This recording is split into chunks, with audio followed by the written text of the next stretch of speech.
yeah, just let's ease on in, with story and and ruminating about what sort of king Prince William will be. That's really the speculation here.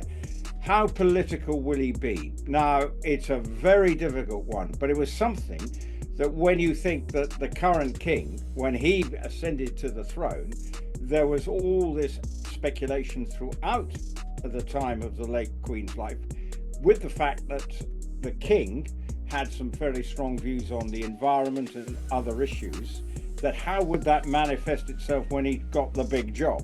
Yeah. Well, the same thing will now naturally apply to when Prince William ascends to the throne. What form it will take, I'm sure that's something that is exercising him, his advisors, as to how they make sure that he can still seem to be working with the things that he's passionate about, which is homelessness, also the environment, just like his dad, just like his grandfather as well. Let's be honest. I can't wait to see your eyeballs. According to this report, Harry has stated that he wishes for Meghan to be treated with the honorific HRH, Her Royal Highness title, including customary bows and curtsies from family members, despite her stepping down from royal duties. As one source stressed, Harry insists Meghan must be treated as HRH. That means family members must show her the formal respect of bows and curtsies. For William, that's a hard no. A palace veteran explained King Charles wants peace to see his sons, but these demands risk blowing open old wounds. I heard that when she first started talking to William Morris Endeavor, which, where are they? Because, I haven't said this before, I don't think, but Rupert, she couldn't even get the cast of Suits for We Love Meghan. That would have been interesting to people, to see her engaging with these people that she worked so closely with for years in Canada. Like, what is William Morris Endeavor doing? But I did hear that they were asked to call her by her title. Since I teased this, I have to mention it. Martha Stewart, Meghan Markle feud over Duchess lifestyle business. You've probably seen some of the comments Martha made in the last few weeks. Meghan, I don't really know very well. I hope she knows what she's talking about. She said, authenticity to me is everything. And to be authentic and knowledgeable about your subject matter is extremely important. I doubt Martha felt that way as Meghan talked about how she hated baking while baking, or walked through a bookstore and said, I haven't read a book in a really long time. I mean, oh my God, this woman. A news source claims the way Martha sees it is, if you're going to try something, do it right. Meghan is an imposter, someone with no experience or know-how in the entertainment sector, said the source. She can't hide her disdain for the Duchess any longer and is calling her out for being inauthentic and an embarrassment to any professional in the field. In her opinion, Meghan's brand is a joke and she needs to go away now. Some harsh words that I fully believe. I think we've said it last week. I'm going hot deep, okay? So hock deep, not hot deep, hock deep, which is a sort of horsey term. Hocks of a horse, and you go right into the ground. Right, off you go. Thank you for clarifying. All right, so Prince Harry is expected to return to London on September 8th to present at the Well Child Awards. This complicates matters because this is the anniversary of Queen Elizabeth's death. And as you know, the royals typically don't like to overshadow anyone or anything that they respect within the institution. And this is, of course, a huge anniversary. So the working royals have no formal engagements booked that day. This would be Prince Harry, taking away from headlines that would typically go to beautiful Queen Elizabeth memories, or, that's what I think the headlines would be if it weren't for Harry showing up. It would. But I need to see the look on your face as I read some of these, okay? Okay. Harry lays out 3 major demands before meeting his father. Again, I call BS on this story. Sources claim, and this is Rob Shooter again. I'm going to hesitate referencing him in the future because so many of his stories have been false. Remember, he's the one that was like, Meghan's Netflix deal dead, and we all spent 2 weeks mourning Meghan's Netflix deal. We poured one out for the homies. We had a funeral, and then Meghan comes back season 2. All right, let's. I don't. You know what it's like? It's like we're not that we're a sports thing. It's a bit like journalists throwing out the ex-player And it might be the same when you're trading in the NFL or anything.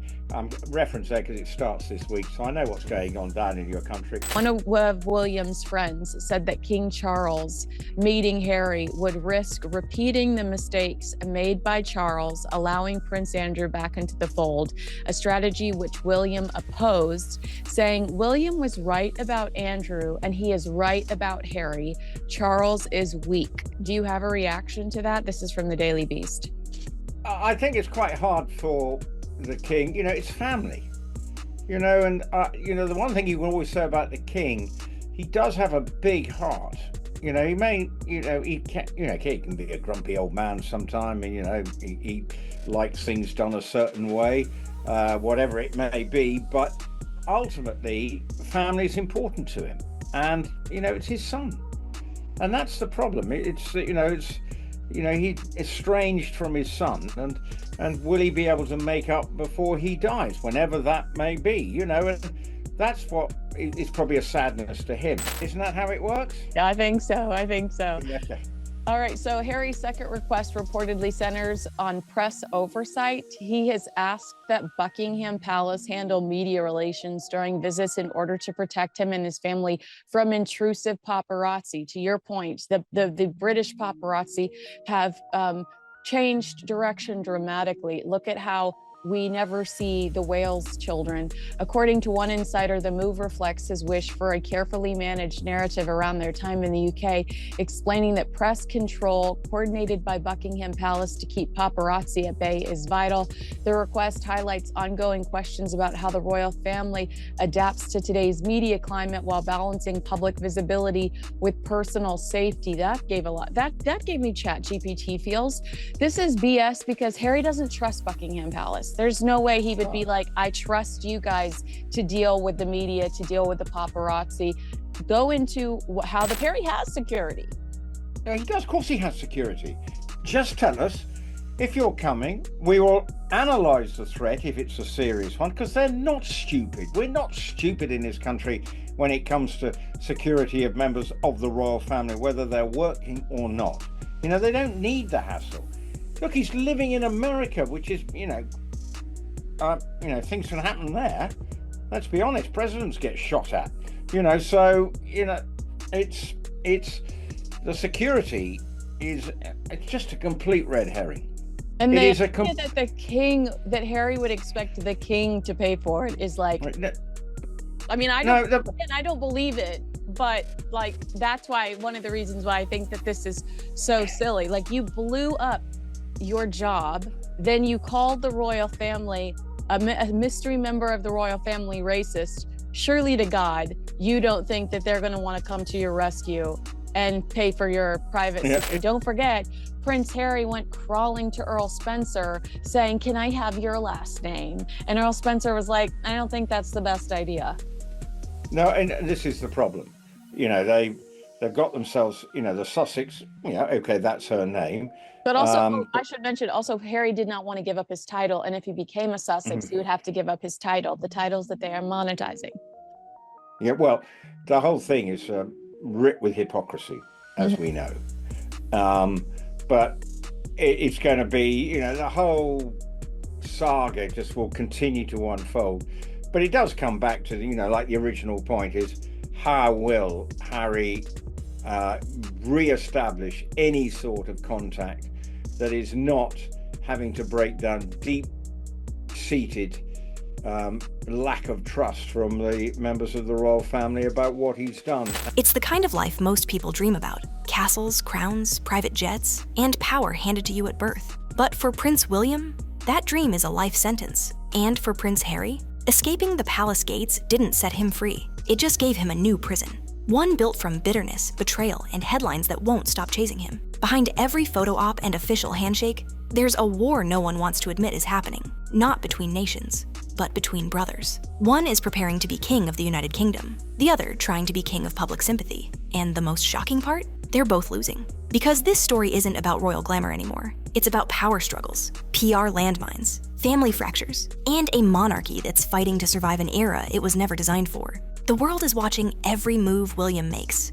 wondering if he'll speak too soon, lean too far, or trip over the same constitutional wires that nearly collapsed the crown before him. Meanwhile, Harry is playing a different game altogether. One with streaming deals, staged documentaries, and a slow-burning attempt to reclaim the legacy of the mother both brothers lost. But only one of them still honors. They were born into the same story, but they're writing very different endings. And the moment that shattered everything, it's not the one you think, because the throne isn't just a crown, it's a trap. And the first person to realize that wasn't Prince William, but that's only the beginning. For decades, the golden rule of the British monarchy was simple: stay neutral, stay silent, and never ever get political. But when Prince William issued a statement on the Gaza crisis, that unwritten rule cracked, and the ripple effects haven't stopped since. It wasn't just the content of the statement that sent shockwaves through the establishment, it was the timing. October 7th had just passed. The world was holding its breath, and suddenly, the heir to the British throne inserted himself into one of the most volatile, polarizing global conflicts of the modern era. On paper, it was a humanitarian message, urging for the release of hostages, expressing concern for the innocent. But to palace insiders, it was a code red. Valentine Lowe's latest book, Power and the Palace, pulls back the curtain on what really happened. Sources told The Times that William had always been careful to toe the constitutional line, far more cautious than his father ever was at the same age. But something about this moment was different. And whether it was empathy, pressure from aides, or personal conviction, William crossed a line. The backlash was immediate. Critics accused him of veiled partisanship. Foreign diplomats scrambled to decode his phrasing. And within the palace, panic. Because once a royal dips a toe into geopolitics, the illusion of neutrality, the very thing that keeps the monarchy afloat, begins to dissolve. And yet, the story got even murkier. According to Lowe, some within the Foreign Office claimed they weren't properly briefed, that William's statement landed without warning. But that's not the whole truth. In fact, it was reportedly crafted with direct input from Foreign Office official David Hunt, which raises the question, was this a rogue moment or a carefully coordinated signal? Either way, it exposed a dangerous contradiction. William wants to be modern, engaged, and human, but the crown he's destined to wear doesn't leave much room for humanity. Compassion becomes controversy, empathy becomes editorial, and here's where it gets even more complicated. Insiders whisper that William has privately told friends he plans to be a very different kind of king, one who challenges advice behind closed doors, questions convention, and brings private, robust conversations to the throne. That might sound admirable, but to constitutional purists, it's a nightmare scenario. Because when a monarch starts challenging government officials, or even just hinting at a worldview that could be read as political, he stops being a figurehead and starts being a force. And that's exactly what the monarchy has spent centuries avoiding. This wasn't the first time William's empathy raised eyebrows, but it was the clearest example yet that the future king might be willing to test the boundaries of his role. The public saw a man with a heart. The palace saw a storm brewing. And somewhere in California, one former royal saw an opening. Because while William was being scolded for speaking, Harry was preparing to speak louder, and with far fewer consequences. If Prince William ever feels like he's walking a tightrope, that's because he is. But this isn't just any rope. It's woven from centuries of royal precedent, global perception, and one very messy family legacy. And the safety net below, it's already on fire. To understand William's dilemma, you have to start with the man currently wearing the crown, King Charles III. Because everything William does now, every speech, every smile, every so-called apolitical charity event, is happening in the shadow of a father who redefined what it meant to be too outspoken, long before he ever became king. Charles didn't just flirt with activism, he practically married it. Environmentalism, architecture, organic farming. He threw himself into causes with a level of passion that often blurred the lines between opinion and policy. For years, the tabloids mocked him, the political class side-eyed him. And behind the palace walls, Queen Elizabeth reportedly worried about the day her son would have to choose between the soapbox and the scepter. That day finally came. And while Charles has mostly reined himself in as monarch, the memory of his past interventions still lingers like smoke after a fire. Now, all eyes are on William, wondering, will he repeat his father's missteps or find a way to rewrite the playbook? Because the stakes are higher than ever. William is not just inheriting the throne. He's inheriting the trauma of a royal family that's been through scandal, abdication, divorce, and now, open warfare with its own members. And then there's Camilla. Her presence in the royal equation complicates everything. For decades, she was the most hated woman in Britain. Now she's queen consort, an evolution that still sits uncomfortably with large swaths of the public. William has had to navigate that transformation while keeping his own reputation intact, avoiding any public missteps that might look like disloyalty, or worse, like approval. Because behind closed doors, the dynamics are far more complicated. William may have made peace with Camilla on the surface, but insiders say there's still tension, still scars. Still, a subtle game of optics is being played at every photo call and public event. One wrong gesture, one perceived slight, and the entire media machine shifts into overdrive. It's a balancing act most people couldn't survive. William must look modern, but not too progressive. Dutiful, but not robotic. Emotionally open, but never too political. And with every passing year, the tightrope gets thinner, the stakes get higher, and the comparisons to Charles become harder to ignore. Because here's the truth. Charles has made missteps. He's seen his popularity rise and fall with every controversy.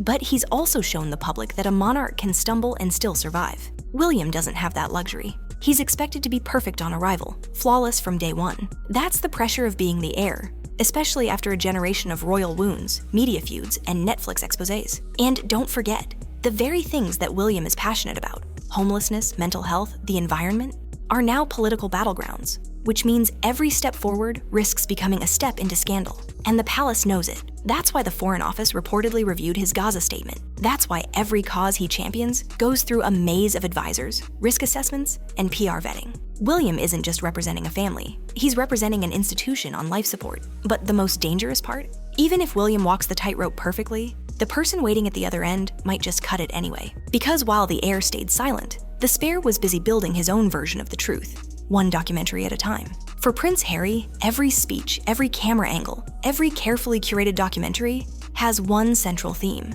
his mother. Princess Diana, the rebel royal, the media darling, the woman who both humanized and haunted the crown. But in recent years, Harry's grief has taken on a new shape. It's no longer just about honoring Diana's memory, it's about owning it. Insiders now whisper that Harry is quietly laying the groundwork for a solo Diana documentary, timed to coincide with the 30th anniversary of her death in 2027. On paper, it sounds like a tribute.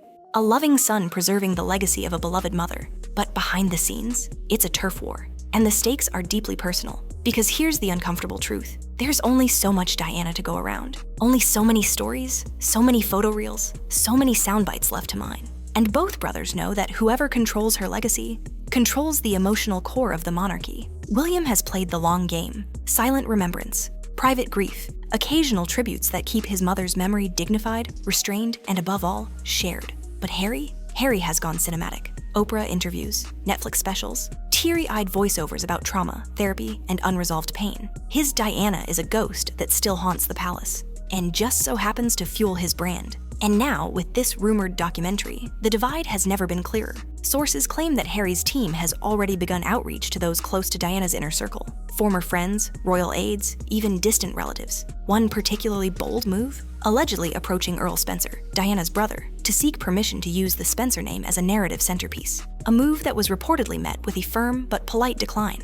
And that's not all. The documentary, if it exists, is being positioned not just as a tribute, but as a correction. A version of Diana's life filtered through Harry's lens, his memories, his truth. And that's exactly what worries William. Because while William continues to play by the palace rulebook, Harry is rewriting the entire genre. No advisors, no vetting, no institutional oversight, just raw emotion, flashbacks, and a carefully curated storyline where Harry is the torchbearer of everything Diana stood for, and everyone else is either irrelevant or complicit in her suffering. Even worse, the timing. By launching a Diana-centered project around her 30th death anniversary, Harry would be locking in headlines, search results, and media attention around his version of events. William, who's spent decades guarding his mother's dignity, would be boxed into a no-win scenario: participate and legitimize Harry's vision, or stay silent and risk looking cold.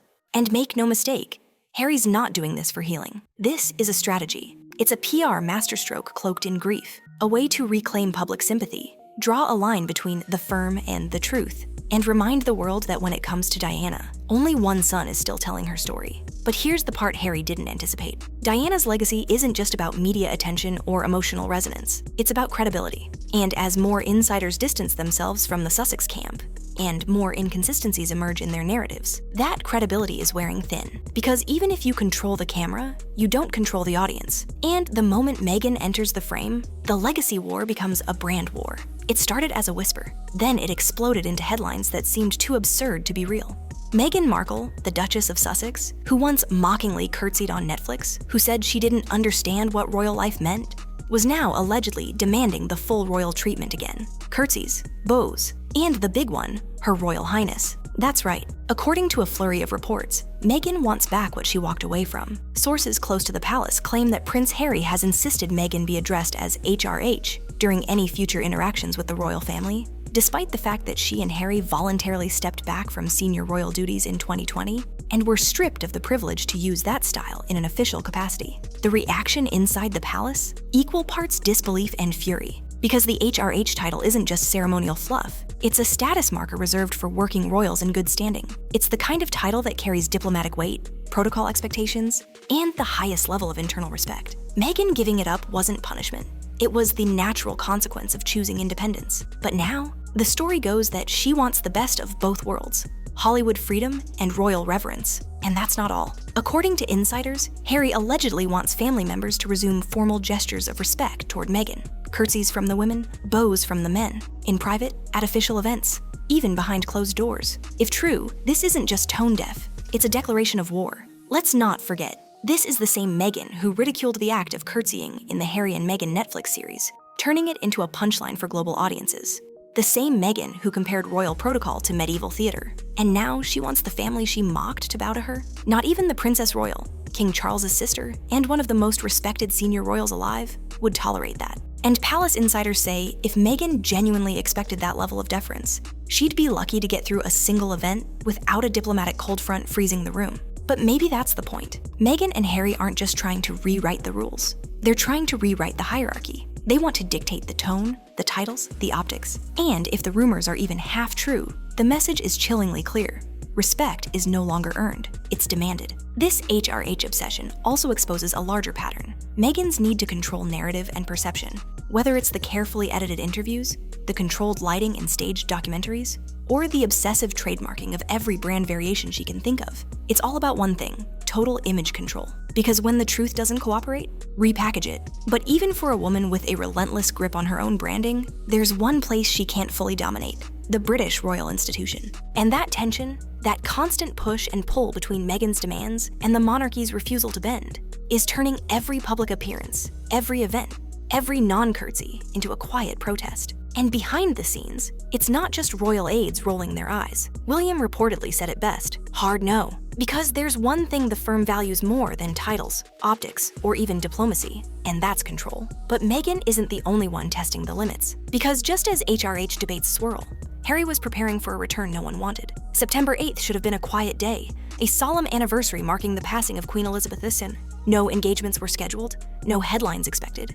Just a quiet remembrance for a monarch who defined an era. But instead, it became something else entirely. Prince Harry booked his return to London that very weekend. And suddenly, the focus shifted, not toward Elizabeth's legacy, but toward a far more complicated subject: him. It wasn't just the timing that struck a nerve, it was the symbolism. For the royal family, this was supposed to be a day of unity, silence, and reflection. For Harry, it was another PR opportunity, a return to British soil under the banner of Wellchild, one of the few charities he still publicly represents. But no matter how noble the cause, the optics couldn't be ignored. One of the most controversial royals in recent memory was parachuting into a country still trying to decide whether he's the victim or the villain. And it wasn't just the press who noticed. Behind palace walls, King Charles was reportedly facing a no-win choice: meet with his estranged son and risk overshadowing the Queen's memory, or ignore him entirely and risk fueling another chapter in Harry's ongoing saga of royal rejection. For William, the decision was clear: do not engage.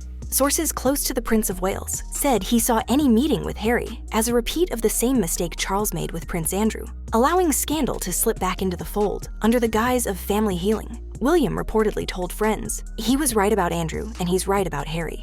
But Charles? He's still a father. And for all his ceremonial rigidity, those close to him say he has a soft spot when it comes to his sons. Even now, even after Spare, even after the Oprah fallout, even after Harry called Camilla dangerous. That internal battle between king and father has haunted Charles since the Sussex split. Every private invitation becomes a potential leak. Every photo op is a potential weapon. And with the Queen's death anniversary looming, the palace was bracing for exactly what it didn't want: more headlines about dysfunction. Because no matter how Harry framed it, charity work, personal grief, or just a visit, the timing was undeniably disruptive.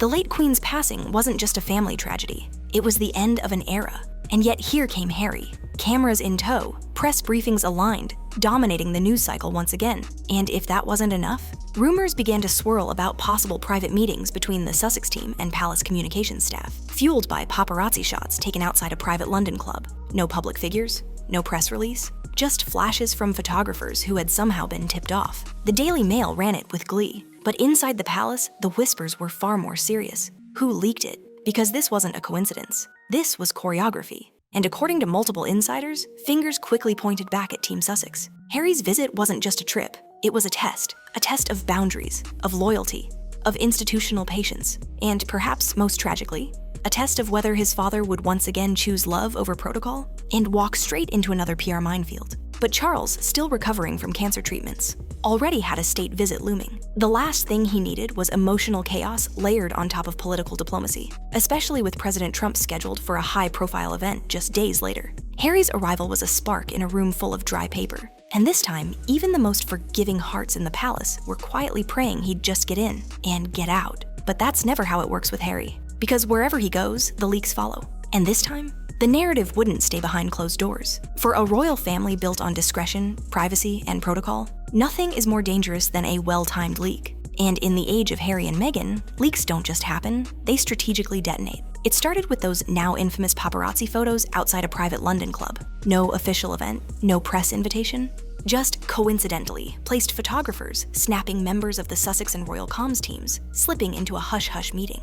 The Daily Mail ran it like a royal reunion, but inside the palace, it set off alarms. Because no matter how carefully the firm plans, no matter how tightly it locks down schedules and locations, someone always knows where the camera should be, and more importantly, when. According to multiple sources, this wasn't just a lucky break for the press.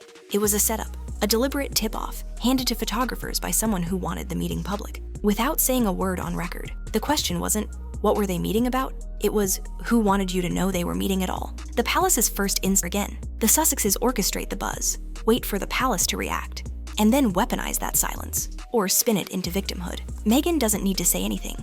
She lets the tabloids do the heavy lifting, then claims the headlines are hurtful. It's PR jujitsu. And Harry? He's mastered the art of emotional bait. The moment a door closes, a new leak opens. Harry wanted to meet with his father. Harry made 3 demands. Harry offered an olive branch. The press eats it up. But behind the headlines, palace insiders know what's really going on. These leaks are loyalty tests. If the royals engage, Harry claims progress. If they ignore him, he claims betrayal. Either way, Harry wins the narrative. Or at least he used to. Because lately, the public has started asking tougher questions. Why do these sources always come from one side? Why are stories about reconciliation always followed by another lawsuit, another complaint, another contradiction? And most damning of all, if Harry wants peace, why does his team keep making noise? One royal aide put it bluntly, it's impossible to trust someone who uses every private moment as future content. And that's the real reason meetings aren't happening. It's not about protocol. It's not about forgiveness. It's about self-preservation. Every text message, every off-the-record chat, every glance in a corridor could become a chapter in Harry's next documentary, or a bombshell leak designed to stir outrage, headlines, and donations. This isn't reconciliation, it's surveillance with a smile. And as the palace clamps down on communication, the Sussexes double down on control. Demands for curated press coverage, requests for Buckingham Palace to handle media, and above all, absolute narrative management. Because in their world, there's no room for unflattering angles. But while Harry tries to control the optics, Meghan's empire is unraveling, because the one person who's finally saying what the rest of Hollywood was too afraid to say is Martha Stewart. Meghan Markle wanted to be the next Martha Stewart. The irony? Martha Stewart wishes she'd just go away. For years, Meghan's post-royal rebrand has been one long, glitter-dusted attempt to reinvent herself as America's wellness duchess. Jam jars, bookbinding, pressed flowers, sun-drenched authentic moments,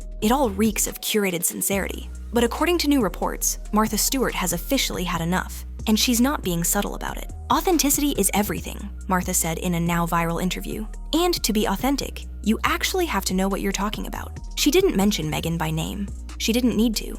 Insiders say Martha's tolerance snapped after watching With Love, Meghan, Netflix's pastel-toned attempt at soft-focus rebranding. But instead of a masterclass in lifestyle elegance, viewers got a woman who admitted she hasn't read a book in years while strolling through a bookstore. A woman who says she hates baking, while frosting cupcakes. A woman who needs a makeup artist present to cut an onion. Martha Stewart didn't build her empire by posing. She built it through grit, graft, and decades of hands-on expertise. She lived her brand, down to the folded corners of her linens and the burn marks on her oven mitts. Meghan, by contrast, seems to license her brand, assembling it from Pinterest boards, PR consultants, and whatever's trending on Goop this week. And the contrast couldn't be clearer. One of them rose from obscurity, went to prison, came back stronger, and now holds a net worth north of $400 million. The other left a royal family, built a lifestyle platform based on wordless montages, and couldn't even get her suit's co-stars to show up on camera. Hollywood insiders say Meghan's repeated attempts to position herself as the next Martha, or even the next Gwyneth Paltrow, have become a running joke in entertainment circles. She's seen as all gloss, no grit. Someone who loves the aesthetics of success, but recoils from the discipline behind it. And Martha Stewart? She represents the exact opposite. A woman who earned every square foot of her empire, who took the hard route, the long game, and now, at 82, she's watching a former duchess try to shortcut the legacy she bled for. A source close to Stewart didn't hold back. Martha sees Meghan as an imposter. She has no experience, no track record, and no understanding of the grind. It's insulting to women who actually built something. But it's not just Martha. A growing number of industry professionals are starting to question whether Meghan's brand is more facade than foundation. The fact that she couldn't land A-list talent for her series, despite the Netflix deal and the supposed star power, speaks volumes. Even worse, her own inner circle seemed to keep its distance. No Serena, no Priyanka, no Amal, no real friends. Just a makeup artist and a few reconnected acquaintances, slicing fruit while the Duchess of Sussex nodded pensively. It wasn't just awkward, it was exposing. And that's the point Martha Stewart was trying to make, whether directly or through her well-aimed shade. The world doesn't need another curated, hyper-managed, pseudo-spiritual branding exercise. It needs people who show up, work hard, and build legacies based on substance, not lighting filters and softly whispered trauma. But Meghan doesn't do substance, she does strategy. And now that the lifestyle guru dream is cracking, she's falling back on the one narrative that always gets attention: royal resentment. Because if Martha won't give her a crown, maybe it's time to go after the one William's wearing. There was a time when Prince Harry could walk into any room and know he had backup. William was by his side, military mates on call, a public that still saw him as the fun one, the mischief maker with a heart of gold. But that version of Harry is gone now, and what's left is something far lonelier. Because in his quest for independence, Harry didn't just walk away from the royal family. He burned the bridge, then watched from a Montecito balcony as the ashes blew in the wind. And now, he's completely untethered. Once upon a time, Harry was the second most powerful man in the monarchy, not because of his rank, but because of what he represented. A younger, more relatable face of the firm, a soldier, a son, a brother.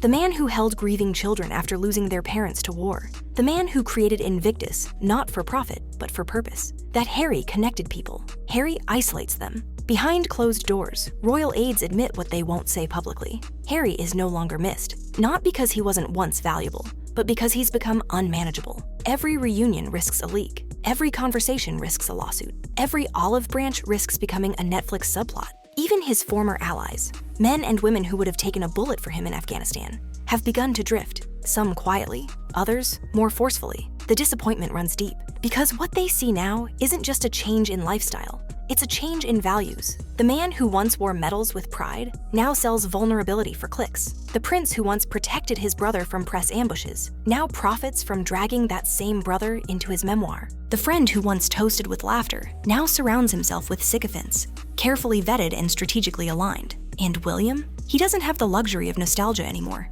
The emotional safety net that once existed between the two brothers has been ripped apart. William no longer views Harry as his wingman. He views him as a liability, a wild card, someone whose presence is now measured in risk, not support. And that isolation is visible, even when Harry tries to hide it. At public events, he smiles, but the eyes tell another story. At Wellchild, he delivers the speech, but no family is there to hear it. No royal welcome, no invitation back to Frogmore. Just a quiet hotel, an SUV with tinted windows, and a flight back to California. And while Meghan remains his closest confidant, even she seems more invested in the next brand launch, the next photo shoot, the next lifestyle pivot. What began as a united front has become two parallel tracks, one chasing Hollywood, the other clinging to Windsor memories. Harry is a man caught between kingdoms, one that rejected him and one that never truly accepted him. And perhaps the cruelest irony of all, the freedom he fought for has left him more confined than ever. No title can fix that. No documentary can explain it away. No podcast episode,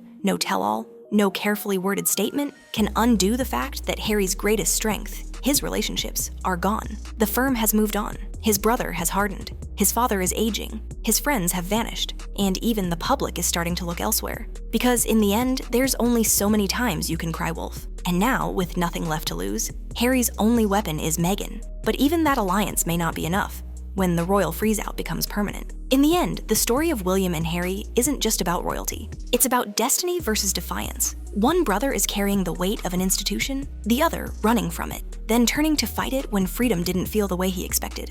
Prince William was born to wait, to serve, to smile, to prepare for a crown that no modern man can truly desire. He doesn't get to choose when his time comes. He doesn't get to resign, to rebrand, or to retreat into curated authenticity. His life is service wrapped in ceremony, emotion buried beneath expectation. And no matter what scandal swirls around him, he must remain still, measured, unshaken. Prince Harry, on the other hand, was born to move, to explore, to escape, to reinvent. But reinvention is only freeing if you know who you are. And somewhere along the way, in the interviews and the lawsuits, in the California sun and curated trauma, Harry lost more than his titles. He lost his anchor. This wasn't the life William wanted, and it certainly wasn't the one Harry imagined. But it's the one they built, together and apart. And now, they are two sons of the same mother, walking opposite directions, unable or unwilling to meet in the middle. One will one day kneel before a golden chair, crowned in silence as a nation watches. The other will release a trailer, a statement, a story, hoping someone still cares enough to listen. But make no mistake, this isn't over. Not for the monarchy, not for the brothers, not for the legacy of Diana, whose name they both invoke, whose memory they both protect, and whose ghost now lives in press releases and documentary voiceovers. One brother waits. He waits for the call that may never come, for a return that may never happen, for peace that will likely only arrive when it's too late to matter. And the other? He wanders, from charity stages to red carpets, from royal privilege to digital exile, searching for a version of himself that isn't shaped by grief, resentment, or rejection, hoping that someday the world will stop asking what he ran from and start believing in what he's become. But that's the tragedy, isn't it? Because in a story where both brothers were born into history, only one still belongs to it, and the other, he's just passing through.